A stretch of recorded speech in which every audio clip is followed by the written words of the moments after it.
All right. And you're live. Okay, welcome to House Education on Wednesday, April 2nd. Receiving kind of an update today from our colleagues at House Commerce who have had generously agreed to sort of take on CTE, especially the parts of it that were in 454, and work with folks at the AOE and others in the field to kind of delve into the issues and what might be the best path forward. So welcome to you both, and take it away. Thank you, Mr. Chair. For the record, Representative Michael Markoff from Coventry, Chair of House Commerce and Economic Development. And for the record, Edie Granning from Jericho, and I am the Vice Chair of Commerce and Economic Development. So we've taken probably about 2 weeks worth of testimony. We've heard from AOE, from APA. We've also heard from a number of the CTE centers, all of the different structures that they have. We've kind of delved into looking at one single district for the whole state. Had those conversations with the CTE directors, as well as AOE, and kind of talked a little bit about the BOCES model that we think right at the beginning said we didn't want to do. And AOE came back to us and agreed with that. They're looking at single district. The testimony that we had from the CTE directors and we also heard from School Boards Association, Superintendents, Principals Association, is that we really shouldn't be getting out ahead of what you all are doing. That it could be more detrimental to CTE if we get out too far ahead. And we've been going back and forth with liking the single district, talking to the CTEs, and while maybe we should think about how we could align with the districts once they're drawn up. Talk to the AOE again, and maybe they're right about the single district. So we're not there yet. And I think we're in a kind of a holding pattern until we know what the districts look like and how many there's going to be before we can make a recommendation on what we should do as far as a single district or aligning with the districts. So I think that's probably where we're at right now. What's on the schedule? Are you going to be taking more and more testimony on this, or is it? I think we're in pause right now, until we know what the districts are going to be for regular school. We've talked a lot, and heard a lot about, alignment, making sure that we have, statewide calendar, we have statewide graduation, everything, the problem that some of the CTE centers, especially coming from the sending districts, are that there's no alignment on graduation requirements. And so they work around it, but it's still a problem. Where it would be much easier if we had statewide graduation requirements as well. So those are all things that I think we want to work with you, or we should be in alignment with what you're doing and what you're thinking on all of those things. Could you talk maybe a little bit about, it sounds like you've been seesawing a little bit back and forth between the, sort of have it remain within the districts or have a sort of a statewide system that is fully aligned with each other. Just talk a little bit about the advantages and disadvantages of moving to something where it's really mostly a state system unto itself. We're actually waiting to get that back from AOE. We asked them to put together a side by side. So we asked them to take a look and give us what are the advantages of having a single district for the state and what are the disadvantages, and then looking at aligning with what, how many districts we have, what are the advantages and disadvantages. So we can really look at and have a discussion, but we need that down on paper and we haven't got that back yet. And I think as soon as we get that, we can have more testimony on that. And I don't know, Edie, do you want to weigh in? Yeah, I'll just say a little bit. I think, the concern that everybody has, and it's the same concern that you have, is that we don't have an equitable education system statewide. There are districts that have more opportunity for their students than others, and CTE is the same. There are districts across the state in CTE that have capacity and others that have wait lists.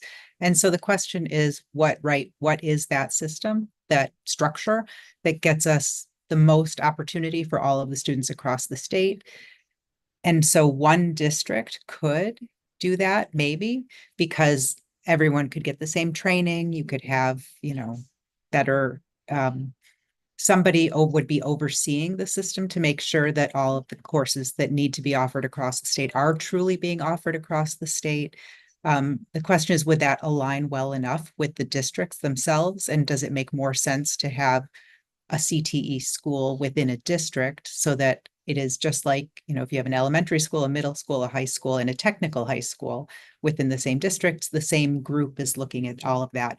But would that keep us in the same system that we are in now, where some districts are better run and have more opportunity for their students, or have more, for whatever reason, have more opportunity for their students, and others would not? And so that we just have to figure out, right? Like, is the funding the thing that is the barrier that's causing the differences in opportunity? Is the location, is the number of students? What are those barriers? And how do we, what is the system that we need to set up, the governance system, knowing what the barriers are, and how do we do it best? And we just don't have enough information to do it well.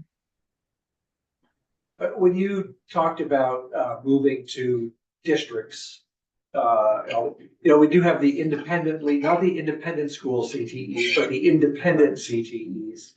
Were they fully cognizant of the fact that independence is probably going to go away under either of the two scenarios, whether it's a state-run system of CTEs or a district CTE? Don't think that we had that discussion yet. I know there is, as Edie just said, that there is a lot of interest in my committee of looking at technical high school, where you would have, a full day, kids come in and that's going to be their high school. They're going to choose kind of the path where they want to go. There's a lot of interest in looking at that, whether it's feasible or not. We're talking about, I think, a lot of money, try to set up building new schools and all of that. So that may be a fantasy world. We may need to work in the world that we are in. I know in our discussions with Burlington and Essex, it seems Chittenden County students, I think, have the best of both worlds. They can choose a half day or they can choose a full day. And I think there's a lot of advantages for the kids in Chittenden County to be able to make that choice. I also heard, I think from Hannaford, that, their costs are high, but they need more students. They have capacity, but they don't have enough students in their district to be able to fill the school. So I think, that's another issue of how do we better align so that we can get enough students into like Hannaford to make it work and bring those costs down. Yeah, it's definitely a big challenge. I was going to say, if it's okay, Peter, I think every CTE director, whether they're independent or not, understands that we're looking at making change to the governance structure. Nobody wants really to change the structure that they have, but they all understand that to get to equity across the state, that's what's going to happen. So I think that,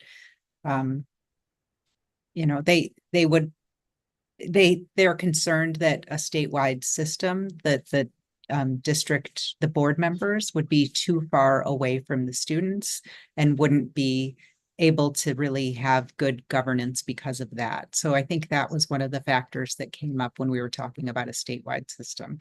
I think whatever system we put forward, there will be people who say don't do it because. And that's why we just need to understand truly what the pros and cons are. And we can say, well, we understand there isn't a perfect system, but this is the system that's going to do the best for the state.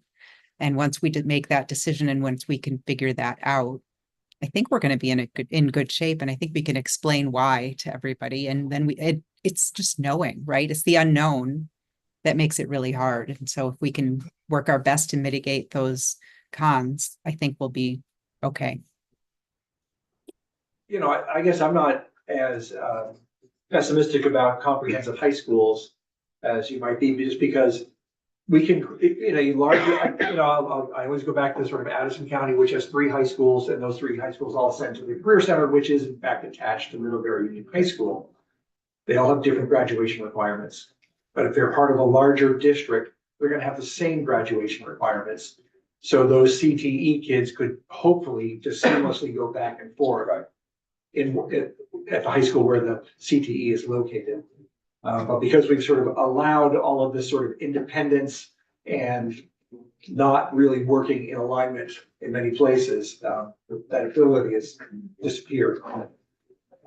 Plus the whole, does the money follow the student? Where does it go? So hopefully larger borders and will allow that to be a thing of the past. Did you guys get all into the topic? And this is one that continually comes up, because what the real barrier to CTE is bus time or travel time, and kids not wanting to leave the high school that is their home. So many high schools have been kind of adding tech classes that are in competition with CTEs. And, it's sort of controversial in that if you're trying to get into Stafford and Rutland and you got waiting lists, then aren't you helping the kids out who can't get on the waiting list? And in other places, it's like you're competing and we're struggling to find students. We did have some of those conversations. And I think there's more to come on that. I think the way I think about it is that if you're teaching CTE, then you should be aligned with your career center. And so, I think the sending schools, if they want to provide something, we may need to make sure that they're in alignment with their CTE.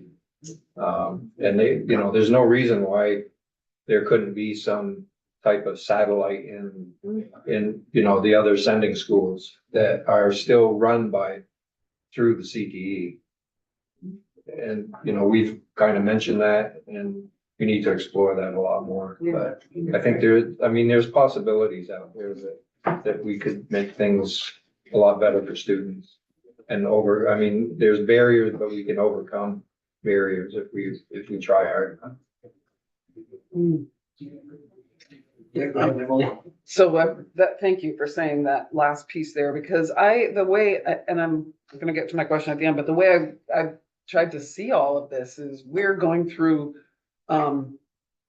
real transformation of our education system, and CTEs are part of that. And for me, I want to make sure that CTEs are part of that transformation. So I really appreciate the time that you're taking to think things through. And I guess I'm just curious how whether you have explored, and you sort of touched on it just there, but how we integrate. There are so many different programs in CTE now, and I know I've been out of touch for about 4 years on this, or a little longer, on what our programs are. But it feels to me like many of the programs today in CTE actually could be in our high schools, whatever they're going to look like, and however many there are. Childcare programs, early childhood things that don't require specialized equipment. So for me, I'm wondering whether you have taken any testimony saying how we can integrate both having a CTE center, what we've known as one, and then you described it as a satellite. And I would say if we're having larger districts, could we merge that throughout our high school system so that there isn't that competition, frankly? Right. Yeah, and we haven't really delved into it deep. Yeah. but I think it's something worth having the conversations with, schools. You know, it's gonna depend on, what kind of free space Right. ascending for sure. schools have. And then what are the barriers, Mhm. with having the CTEs as part, you know, providing that oversight. Right. But, I think it's worth having that conversation, so. I really appreciate that. That's great. So it sounds like, you kind of passed on the, oh, go ahead, Edie. I just want to add to that a little bit because when the Burlington School District and Tech Center closed, they did have to spread all of the career technical programs out across the state. And we did ask them, or not across the state, across the area, out of their city. And we asked them, how did that work for you? What can we learn from that if we're going to have CTE not all in one location? And what they said was it's harder to manage because you have one director who's trying to be in multiple locations. So, what I heard from that is if CTE is part of a district, right, local, not one district for the state, but part of a local district, they could figure that out probably easier than if CTE was statewide, because you would have people to manage programs. We didn't, like Chair Marcotte said, we didn't take direct testimony on it. And we were trying really hard not to get into the programming piece and just really look at the governance piece. So, but we have to understand that when we set up certain governance structures, programming will be easier for some and, in some configurations than others. So, yeah. It sounds like you sort of put aside the BOCES concept pretty early on. Could you talk a little bit about that?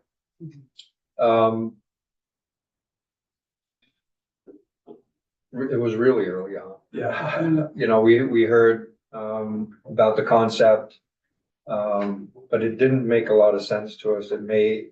It almost seemed like we're adding another layer of bureaucracy on top of what's already there.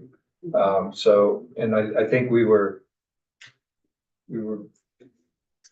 not, I think it was throwing us off of, thinking about single district instead of a BOCES. And I think AOE and APA recognized that and they just withdrew that whole thought anyway. So, it wasn't really appealing to us. I appreciate that. I think one of my concerns with the BOCES concept was that would have been fully funded by the education fund, whereas staffing at the AOE is funded in the general fund. Yeah, and we've been talking about,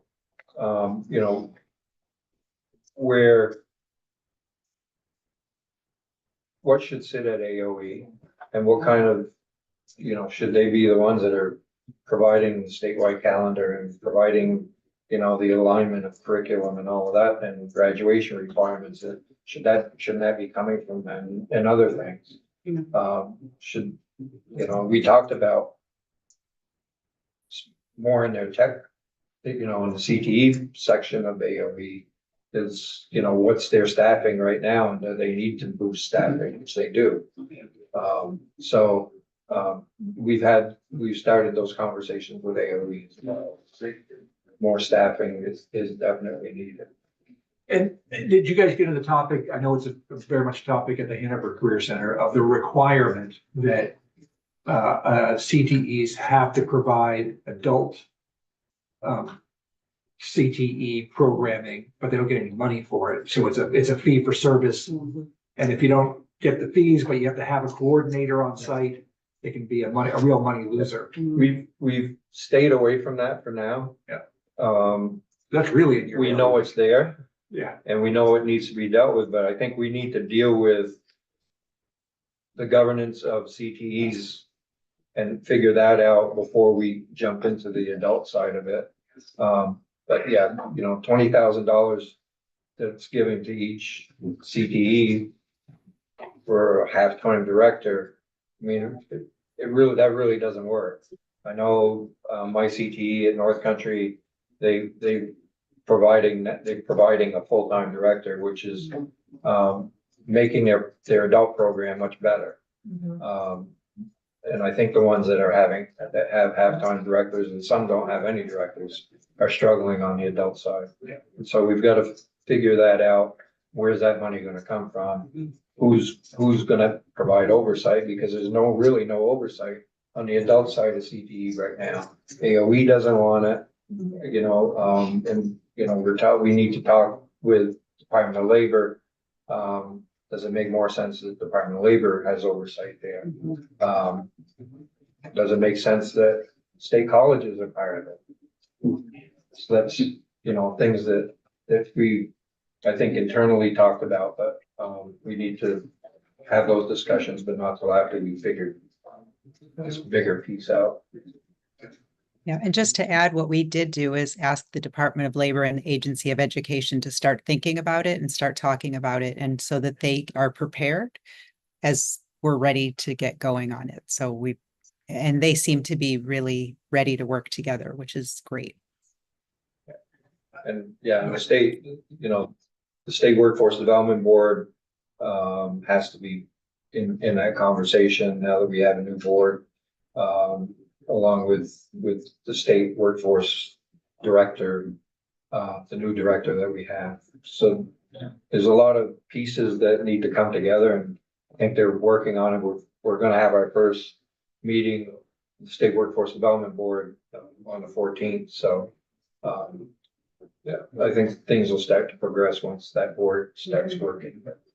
How well versed are you, and could you explain to us what the current state of CTE oversight is? And we know they all have a school board. In some cases, if they're independent, they're appointed by the other boards, and that board also includes representatives. But I keep thinking that there are still workforce investment boards, or WIBs, and then other. So what are the advisory groups? What are the boards? What do they all look like these days? I think 11 of the CTE centers of the 17 have a RAB, a regional advisory board. And so they have no power, but they're charged with, providing, curriculum, not providing the curriculum, but advising what curriculum should be taught at the schools, that type of stuff. And that goes to the school board. One thing that I worry about is having a school board overseeing career centers as well, especially right now, because they're worried about their budget, not so worried about the CTE budget. Mm-hmm. And I know in my case at my high school, the CTE center had extra dollars left over, and they wanted to start another program, and the school board took it away because they wanted the money for their budget. So, and they're not versed in CTE, they're not versed in career technical education. And so, I just worry that we gotta be careful of school boards also being the school board for CTEs as well. And I think we need that alignment with, the businesses that are in the area. So we've got, that's a whole discussion that we've got to have of, should we retain the RABs or some fashion of it, when we're looking at, because each tech center is still going to need, I think, a board of some sort. If we did statewide, that's kind of the umbrella, but you still need the regional direction and the day-to-day operation of the career center. So and then there's others that are, have their own school board. They're, the CTE director is actually the principal or the superintendent of that district. They have their own district. So it was interesting to see and learn about the different CTEs that are out there. Yeah, the evolution of the independent district really comes from exactly the challenge you talked about in North Country, where they sort of feel like the unwanted child in the school budget. And they figure they can do it better on their own. And in general, in those days, school boards are like, that would be great because that's a huge amount of money out of our budget. Right. But then you lose all the alignment. Right.